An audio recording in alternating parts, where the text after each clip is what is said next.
time for it anyway. Call to order the Town Council meeting for the Town of Crewe for Monday, April the 11th, 2022. Let's begin with a moment of silent reflection.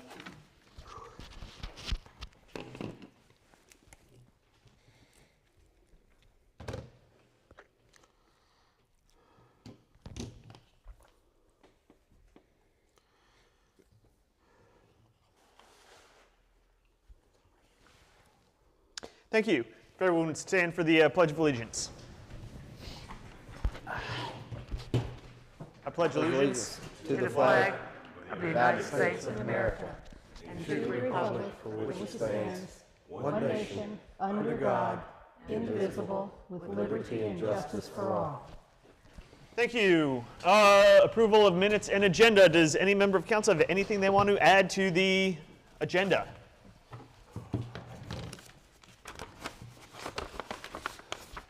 Does any member of council have anything, any comments, questions, concerns, additions, whatever to the edits to the minutes?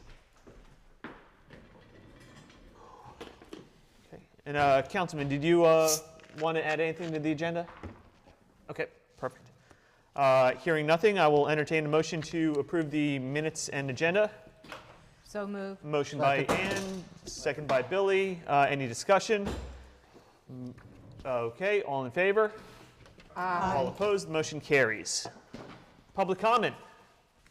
Are there any members of the public who wish to make a comment? Yes, sir. You all doing this evening? Just fine. Okay. Beautiful day. Mr. Mayor, member of the Town Council, Town Manager Board, other staff present. For the record, I am John Pettis, resident of Rockcastle Avenue here in Crewe. While I purchased a home in 2008, I have only resided in it for a full-time permanent basis since November 2020. Since that time, I have raised previous concerns at least 3 council meetings with both former mayor and manager about the condition of the sidewalks, streets within the town limits generally. But more specifically, I've asked why Rockcastle Avenue is not a full 2-lane road, easily able to accommodate traffic in both directions, from Tyler Street to Washington. However, from the point on, the road drastically narrows, making 2-lane traffic at best challenging during the winter months, often dangerous. In each incident, I was told that the vast majority of the streets and roads in Crewe are controlled and managed by VDOT, and any changes would have to be requested and approved by them.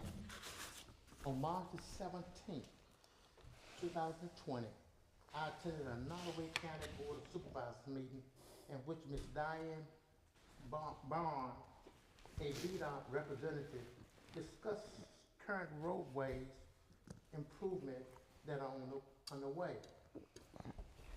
You can see many of them on the way in Crewe.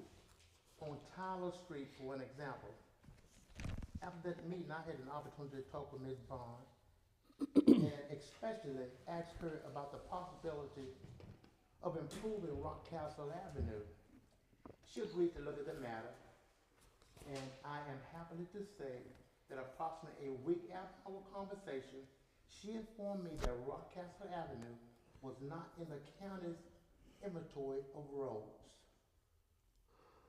in the community. Ladies and gentlemen, I would like not only like the issue of my street address, but let's stop operating in legals and give the top priority to getting an accurate list of streets and roads in the town, and possibly for maintaining and upkeep of this plan for repairing and maintenance. Thank you. Thank you. Okay. Thank you.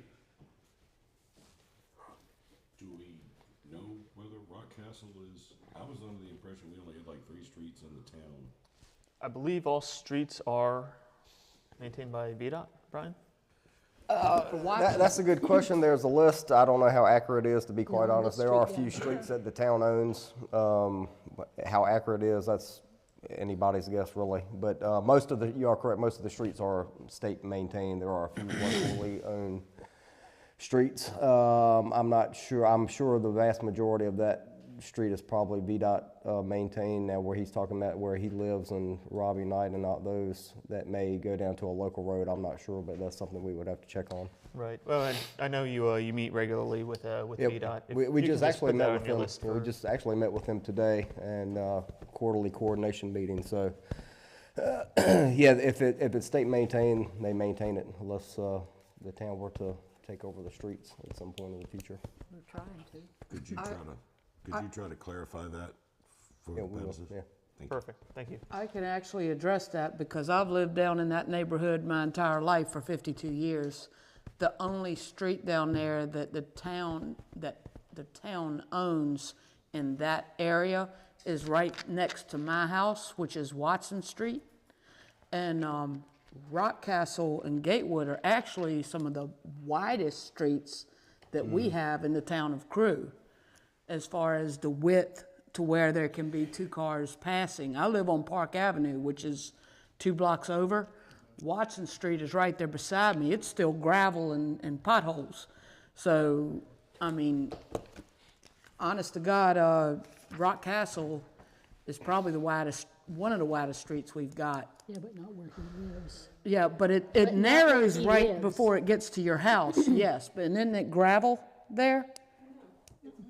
It's paved, but then it goes to gravel? It is fully paved, all from But it's one lane. Watson Street to the bottom. It is fully paved, but it is one lane, basically. And when there are delivery trucks, we've had an instance where one of the residents on the corner, delivery truck was there at the same time an ambulance was trying to get by.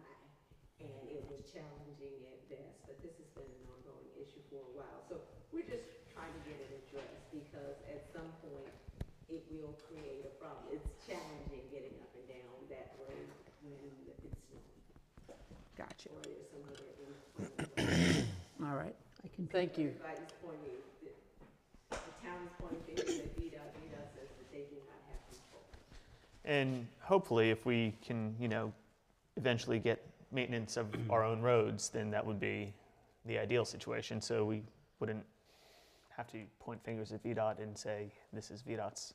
But we'll look into that and clarify that. I'm wondering if there was a misunderstanding on VDOT's part because they responded with, it's not within the county.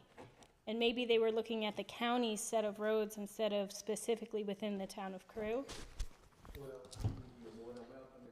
Right. Yeah. Yeah. So town staff will look into it. Yeah. And we'll go from there. Somebody will get back to them. Yes. Any other public comment? Okay. Moving on to review of bills.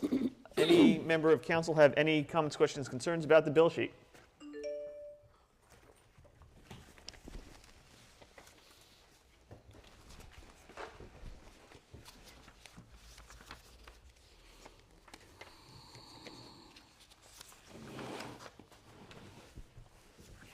So Fox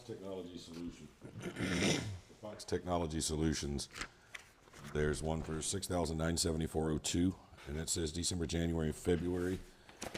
So is this what we can anticipate monthly, or is it a quarterly bill? How will we be paying that? And is this for all of the new stuff for the town offices separate from the police department, or is this what it will all be? Some of this was worth the work they had to do converting us over to Shintel. Okay. That's just a one-time thing. The monthly is going to be $447 a month. Okay, so, For police. Department, and that we just signed for the town. I don't have that figure with me, but it's around 1,200. but we won't be seeing, No, $2,000, $3,000, $4,000 a month bills. Those are just one-time expenses, the majority of that. Invoices all at once, it's like they have been piling up over there. I don't know, you emailed me a whole Electricity. And they're doing work on our MDTs and all that, so you're gonna see some bills later. Or the town. That's grant, that. that's grant funded. That's So grant we pay funded. it and then we get reimbursed. Yeah, do we have like an end date for the MDT project and the internet project? The holdup for the MDTs are the cars being delivered because of the backlog in the country with supply of vehicles.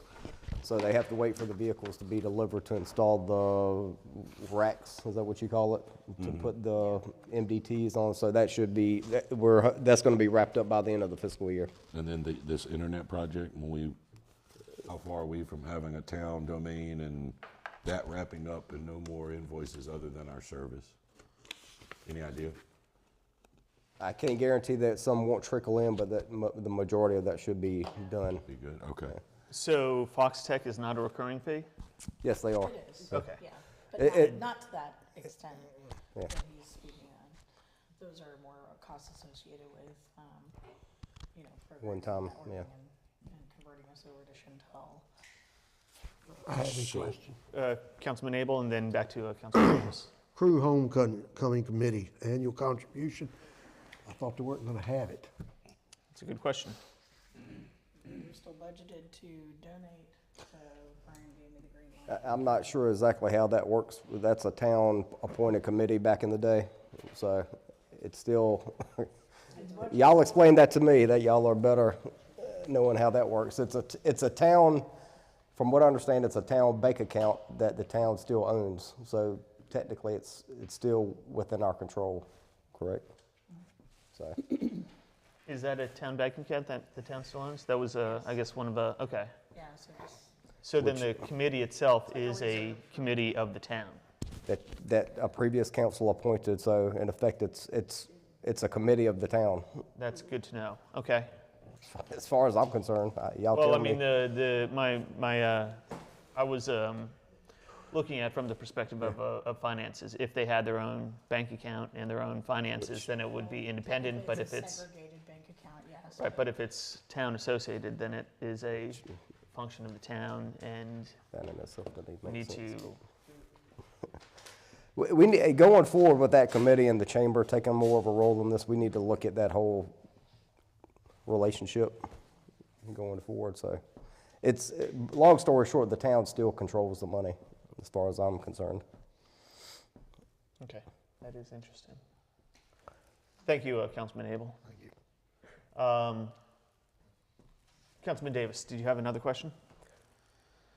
I need a refresher. Did we have on the last bill sheet for the Mary Earhart PLLC? Didn't we also have a charge last month for that? Yes. And how much was that? I don't have Last month's bill sheet. it was rather significant if I remember correctly. Just to let you know, that was a lot of clean, and what we're trying to do is get away from that. That's something the town has done for years and years and years. That's something we're trying to get away with. Well, I'm just curious. Last invoice for, There was a lot of cleanup work from the last audit that had to be done, unfortunately. I'm still curious how we have an invoice last month in the thousands, and now we have an invoice this month in the thousands. How much does this lady cost to do our annual audit? Because I don't, That's part of the, yeah. upward of $30,000 a year, you were paying CPAs. and then I have in front of me what we're gonna cover tonight. How does that differ from the financial report that these gentlemen do? Mary Earhart's group, because you didn't have a staff person on board that does strictly finance, helps reconcile the end of the year budget that the town clerk was previously doing.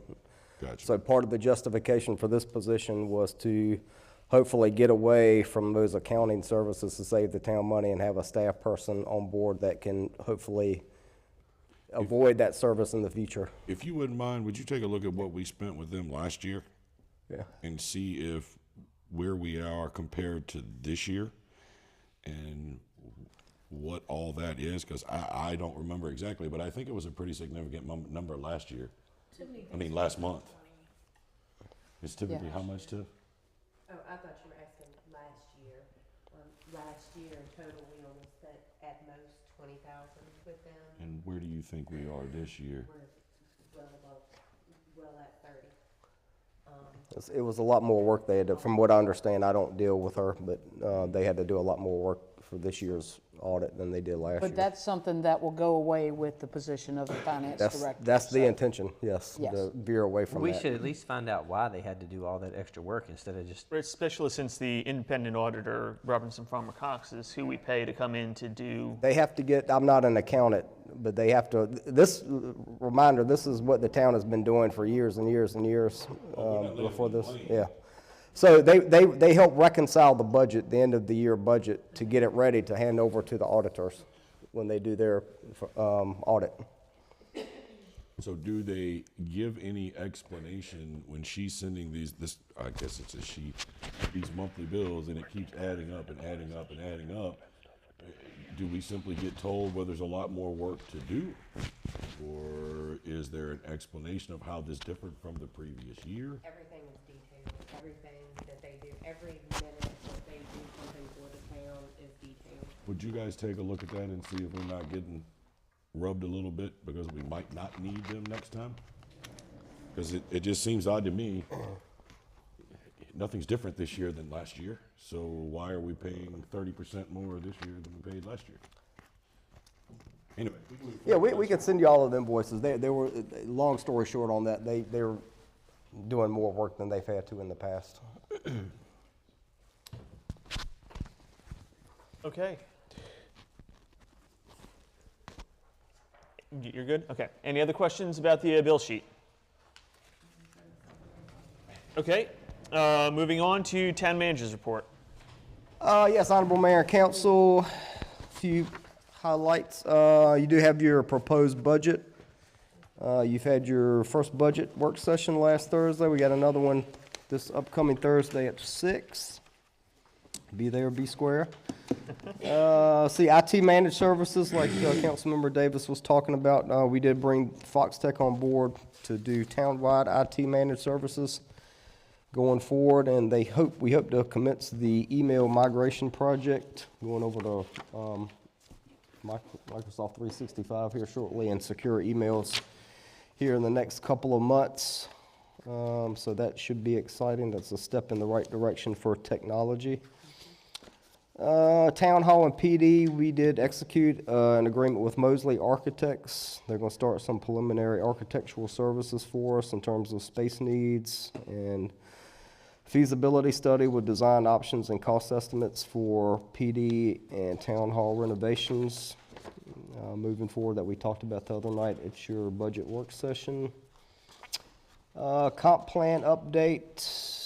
We did have an open house on Thursday, the 24th at 6:30, and your next comprehensive plan joint meeting with the Planning Commission is on Tuesday, April 19th at 6 o'clock. See, the old railroad headquarters building, that work has been completed by WEL Incorporated regarding the remediation work, and now we're trying to close out the paperwork with VEDP to close that grant out, hopefully by the end of the fiscal year. That's about all I got. A lot of other stuff going on, but that's just a quick overview. Okay, questions for the town manager from council?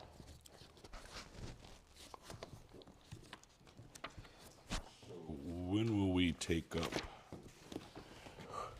or where will we take up the pay structure question and all of that? Is that? No, it's all new business. Okay. Other questions? Could you just briefly go over the services that Foxtech is providing? So I don't claim to be an IT expert by any means, so Yeah, which is why I'm asking. you don't have, and I can send everybody the contract if you like it, but basically they manage everybody's workstation and computer going forward. Previously, you didn't have a IT person. What's that guy's name? You had somebody that would just come as needed. Whatever that guy's name is, not Scott.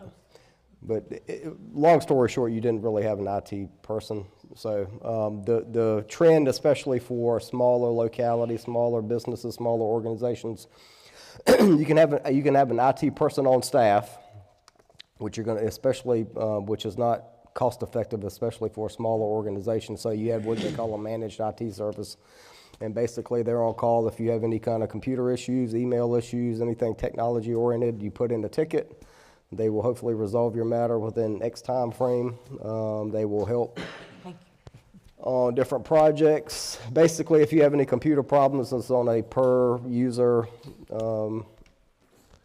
computer station basis. So we did move forward on that. That was included in the budget. So we do have a professional IT service firm on board. So anyway, and it's a consulted IT company like every other or most other localities and small businesses have in the modern world. In the instance of like when we all got that Phishing. hacked email from Tiffany, they were the ones that were called in to come and fix that issue. Is that? Yeah, they put in somebody that's better with technology wording. They put in anti-phishing software, put in all those security measures where it should filter out some of those phishing incidents. So they're your on-call IT provider. Gotcha. So do they physically come out, or do they manage a lot of what they do remotely? Remotely, That's mostly. okay, because that was the best thing I did That's the- ever in that's my the trend. company, was to get somebody like that on board for me. Rarely, unless it's a big issue, most of these things, They do they it go remotely. into your computer, however they do that, control it, Yep, get access to it, and fix it that way. yep, that's what I do at my office. It's a step in the right direction for the town. It's something the town should have done 10 years ago or more. In terms of, so we currently use GoDaddy-based email and website and things like that. Are they going to, I guess, switch us over to something more secure? On the email, yes. I believe if you want to create a new website and all that, that will probably be an additional fee in the future. But we're getting off GoDaddy email system. That's great. So you'll have a secure Microsoft 365 secure email account. Everybody at this council and staff. Okay, and that's Microsoft-based? Yes. Okay, perfect. Are they All the managing, stuff that they talked about when they were here last fall. are they managing our website? No, No. He said that'd be extra. I didn't, okay. the website's a different issue that we. So who's taking care of that? The town clerk currently maintains the town website, but that's another project in itself. If you want to redo the website, you're going to pay a little bit of money for that. Not suggesting redoing it, I was just asking who's managing it. Sorry, Tiff. The town clerk and I both have access to the website, but the town clerk primarily maintains the website. Okay, other questions for the town manager? Okay. Next up on the agenda. Oh, mayor's report. Okay. So as some of you may have seen, last Wednesday, which was I guess the 6th, whatever last Wednesday was the 6th, the 75th anniversary of our historic radio station, WSVS. So I issued a symbolic proclamation naming it WSVS Day. But just let's all congratulate WSVS next time you see them, or anyone from WSVS, and know that we have a 75-year-old radio station right here in the historic town of Crewe. Thank you to everyone who came out for our visitors from Crewe, England, on Friday. I think it was an amazing event. I think all the attendees enjoyed themselves, and I think our guests really enjoyed themselves. I also wanted to specifically thank Ann Stinson for organizing everything. She did an amazing job. Let's give her a round of applause. And our former mayor, Greg Eanes, for taking the guests around for a couple of days and just showing them the sites and imparting some of his historic knowledge.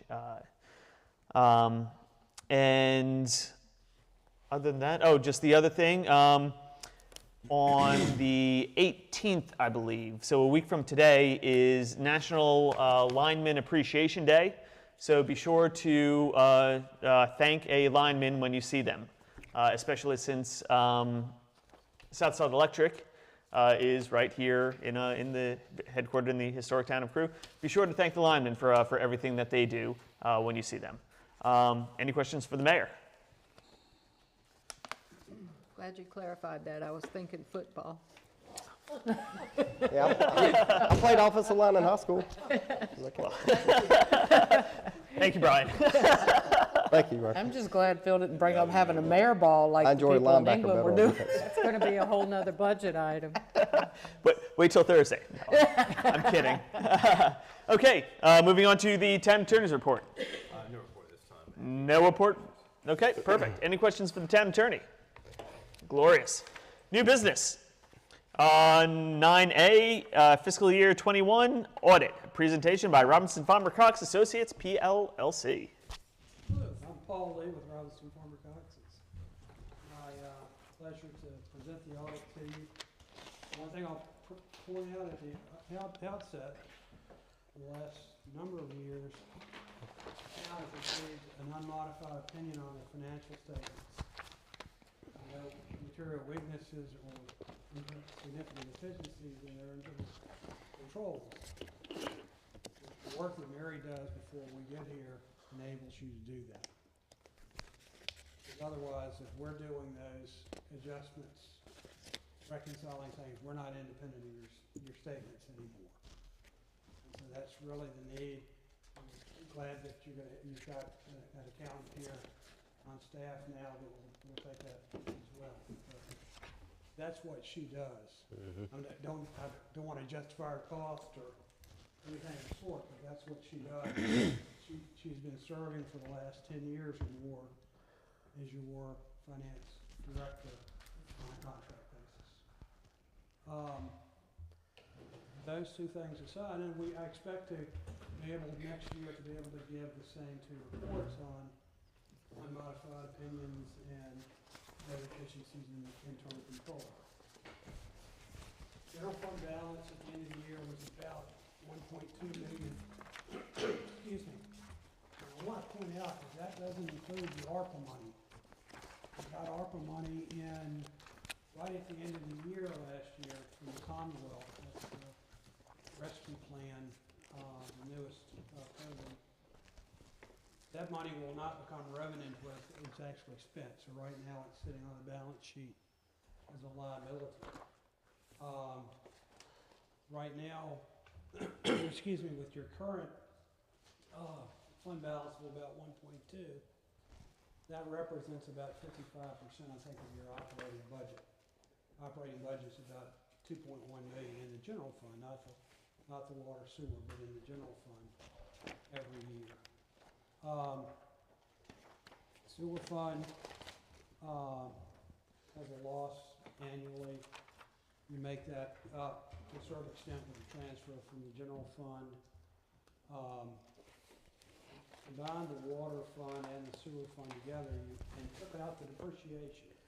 No town of this size, or larger for that matter, ever makes enough money to overcome their depreciation. But if you add those two, take out the depreciation on the assets, you're right at break even, maybe it's like a $20,000 or so above break even. So that's really where you would be if you were any other town in the area or county that had a utility. You just generally do not make enough money on the water sewer. You can't charge enough to your customers to overcome depreciation. We've issued a management letter comment this year, the same as the prior. At some point when you get a software update and your accounting system or change accounting systems, we'd really like to see a better accounting for tax revenues, the tax bills themselves, setting up reserves as they go out, that sort of thing. It's easier to audit that way, but it's really easier for you to maintain the vacant list. And so at some point we need to address that management. Other than that, that's what I wanted to present to you tonight. Although one other thing I will add, depending on if you spend all of that ARPA money in a year, 2 years, once you go over $750,000 in federal expenditures in a year, you're gonna go to, you have to have a federal compliance audit as well. You're not doing a rural development loan right now, are you currently? Okay. So if you don't spend all of that ARPA money this coming year, maybe half of it, you'll still probably make it underneath where you need to be to keep from having to do a full audit. I'm not discouraging you from spending the money if you've got projects, but I just want to warn you, whenever that number goes over 750, that year you're going to have to have a federal audit as well as this. And it'll all be incorporated, but that's when your charge goes up that year, because there's a little bit extra compliance work that has to be done. Other than that, I'll take any questions you may have of me tonight. Any questions from council?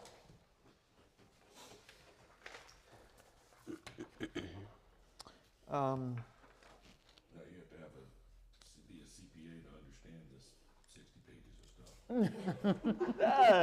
You will. It doesn't hurt. Especially the management discussion analysis, I don't think you have one of those, but the first couple of exhibits are on a full accrual basis. And I don't think, I can't imagine whoever developed those and thought they were going to get the average citizen to come to most CPAs. So the question for you simply is, are we good? We're good. Okay. That's all we need. Brian's not going to do jail bill. That's funny. Well, and keep in mind that this is the fiscal year 21 budget, so Brian was only here for part of that. So to address. Smaller center.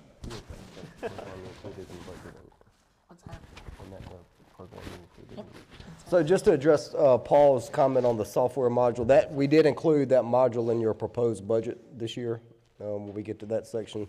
So if you do approve it, that will be addressed in FY23. What managers look at is the unassigned fund balance.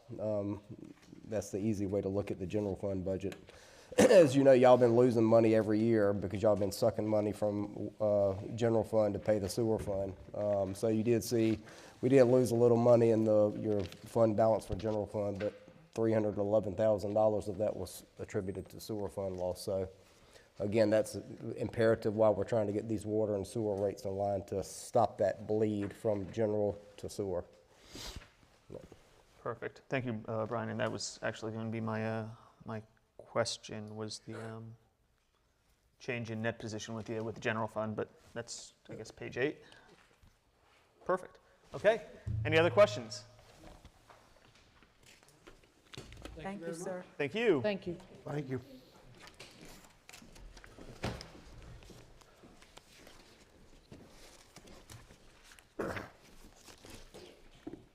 Oh, I'm sorry. I guess that's my cue. Item 9B, compensation classification study. A request to adopt pay structure and salary adjustments. Brian. Yes, Honorable Mayor and Council. As you're aware, the Berkeley Group recently completed a compensation and classification study for the town. And the results of that study were presented at your March 22nd, 22 work session. In that report, they stated, quote unquote, the town's first priority should be to increase the pay of those individuals whose current pay is below the minimum of the new range, as well as implement the new salary structure. Attached is the proposed new pay structure assigning the various town positions to grades with minimums, midpoints, and maximums.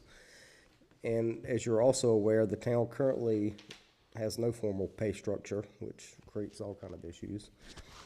Berkeley Group has also recommended the salaries for the employees holding the positions of police officers, non-certified, and executive assistant to the police chief be increased to the minimum of their respective newly assigned grade, which is attached. And we have more than enough money to fund those increases using the police department salary savings from positions being vacant at this time. So simply asking and recommending that you adopt the new pay structure so we have a new structure, going forward, as well as the salary adjustments effective May 1st, 2022.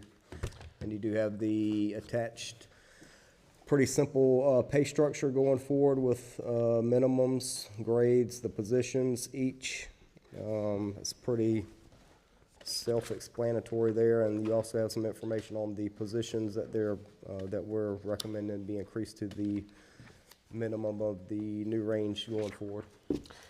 Okay, so the 18,220, that's annually, that's not between now and the end of the fiscal year, the total cost? Okay.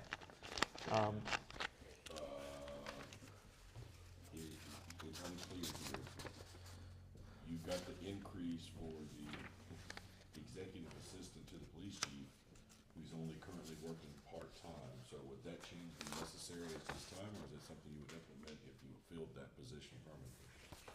So yeah, that's a budgeted full-time position. So since the person left that position, he was basically helping us out to get through doing a lot of the work that position does. So the intent is to bring that position, it's budgeted full-time currently, to bring that position back, advertise for it, fill that with a full-time position as it's currently budgeted going forward. But in order to do so, either we keep it at the current rate of 34,500, whatever it's currently at, not within a salary scale, or implement the salary scale to bring that position up to that point. So at this point, the only realized difference we would see would be if we decided to change the police officers in training immediately. And we'd have that from now to the end of the year. And let me just say on that, those were currently, that's what they're making, I think, 35,000 now. We budget around 40-some thousand, so the difference there is because you don't have a current pay structure. So it's actually what was budgeted for the year. Like I said, we've got plenty of salary savings between the chief vacancy, the executive to the police chief vacancy, and the other positions that have been vacant this whole time. So you got plenty of money on the police side, to pay this relatively small increase for 2 months going forward. And we budgeted these increases into your budget for next year. So long story short, you're not really talking about a lot of money in the big scheme of things. But that was my point. We're not really going to realize $18,220 between now and July. This would just be for 2 months, May 1st to June 30th. And Did we even have an executive assistant to the police chief before PJ started doing it? that's a title. Beverly Redmond. Okay. It was called something different. It That's wasn't a title. called, she worked more on the town side, right? No. She was all police, but the fancy title came. And let me clarify that too, because the town's got a hodgepodge of position descriptions, which we're getting position descriptions done now. A lot of that position does help out on the town side. They help the town clerk, the revenue collections clerk. When those positions are out, that position will fill in, so it really helps on that side as well. PJ helped much more on the town side than Beverly did, from my observation. Just for council's edification, between now and the end of, or May 1st and the end of the fiscal year, the 5206 increase for both it comes out to 1735 additional. And we already have that budgeted starting in July for the next year. Yeah. It's not material. Assuming that the budget passes. Yes, right. Right.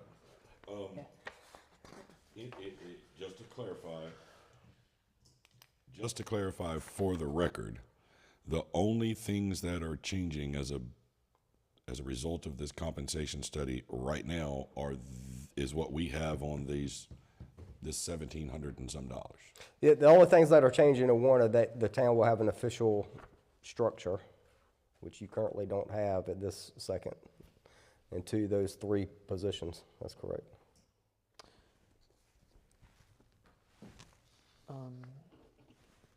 Other questions?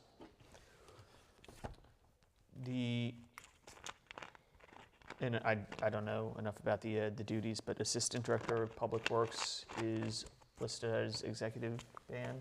Is there a reason for that? Oh, and I guess Deputy Chief of Police. Yeah, those are in the executive band, given that they're the deputy positions. Okay. Okay. And we have not talked about that group of salaries. No. This was the initial, group that they recommended be increased at least to the minimum. Right. But the individuals who currently hold those positions are already making at least the minimum? Yes. Okay, perfect.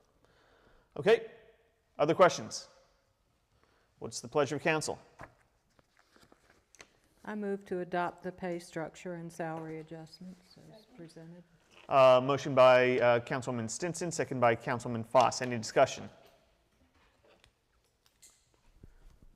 Hearing no discussion. All in favor?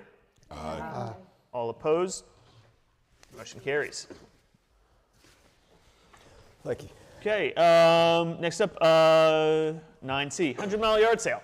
Okay, exciting times in the town of Crewe. We've got the 100-mile yard sale coming up on the first Saturday of July, July 2nd.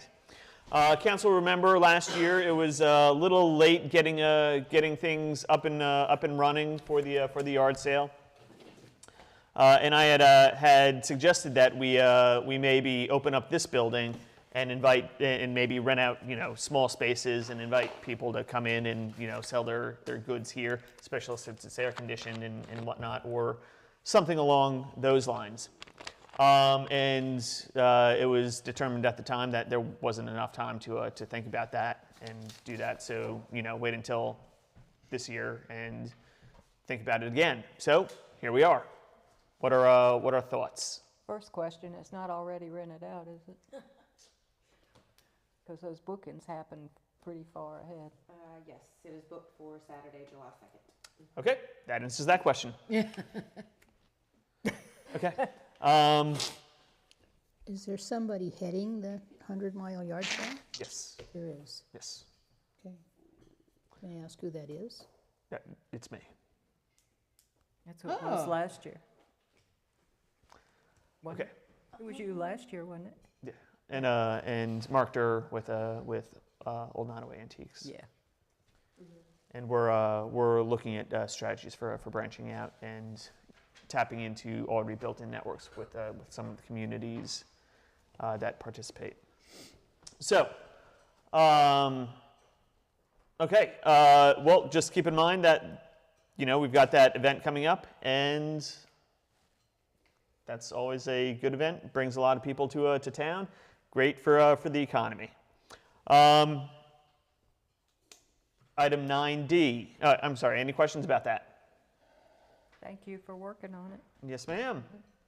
Item 9D, legislator invites. As council will remember, we invite our state legislators each year to come and give us an update. Just want to throw that out there and see if everyone's still good with us doing that. And I'll send out an invite to Frank, Tommy, and probably Lee Ware too, since he's going to be our new. What month do we usually do that? It's usually right around the April, May. Sometimes goes into June, depending on the General Assembly. Mm-hmm. Well, Abigail's still our representative till November, correct? She is. Okay. Well, until January 1, I Yeah. guess. Yeah. She's the sitting representative, so we should probably invite her as well. This was more geared towards state level, but we can certainly do a federal level. All right. If we want to, if council wants to do that. Gotcha. Yeah. Sure. Absolutely. So I'll focus on state, and are we thinking the next council meeting, Brian? Yeah, that's fine. I think we did it in May last year, I believe. Right. Yeah. Well, I didn't want to rush it because the special session, and they still don't have a budget and all that. So we'll hopefully they'll have a budget by our May meeting, but who knows? Okay. So I'll go ahead and do that, and we'll go from there. Any other piece of new business that we're forgetting about? Okay. Unfinished business. Anything council wants to bring up from unfinished business? Chickens. Okay. Hearing none. Public comment. Any more public comment? Okay, perfect. Well, with that, I will entertain a motion to go into closed meeting pursuant to Virginia Code Section 2.2-3711A1, personnel matter regarding the police chief appointment and the annual evaluation of the town clerk. A3, disposition of publicly held property located at 414 Tyler Street, Crewe Library, where discussion in open session would harm the town's bargaining position. And A8, consultation with counsel regarding the specific legal matters requiring the provision of legal advice pertaining to the proposed boundary line adjustment with Ottawa County, the water supply project involving the Department of General Services and state facilities, and water sewer rates. Phil. I know you just said all that, but can I use my point of privilege now instead of at the end where everybody's gone? Sure. Sorry. The library's hosting a Earth Day event Monday, April 25th at 1 p.m. at the library, and everybody should come out. It's going to be fun, and Ann and I are going to be there. We're making dirt stuff. Edible dirt things, and it's going to be fun. Monday, April 25th. Come eat some dirt. Yeah. Evening? It's in the afternoon, after school time. What's the dirt flavor? It's 2 sessions, isn't it, Jess? And 2 and 4, right? yeah, I think so. 1 at 2 and then 1 at 4. And there's going to be a couple different organizations and other local environmentally centered people there. Forestry is going to be there, a couple of other things. Okay. Thank you. No, thank you. Does any other member of council have any announcements or anything else they want to? Okay. I will still entertain that motion that I already read and am not reading again. Second. So moved. Okay. Motion by Councilman Foss, second by Abel. All in favor? Aye. All opposed. Motion carries. We are in closed session.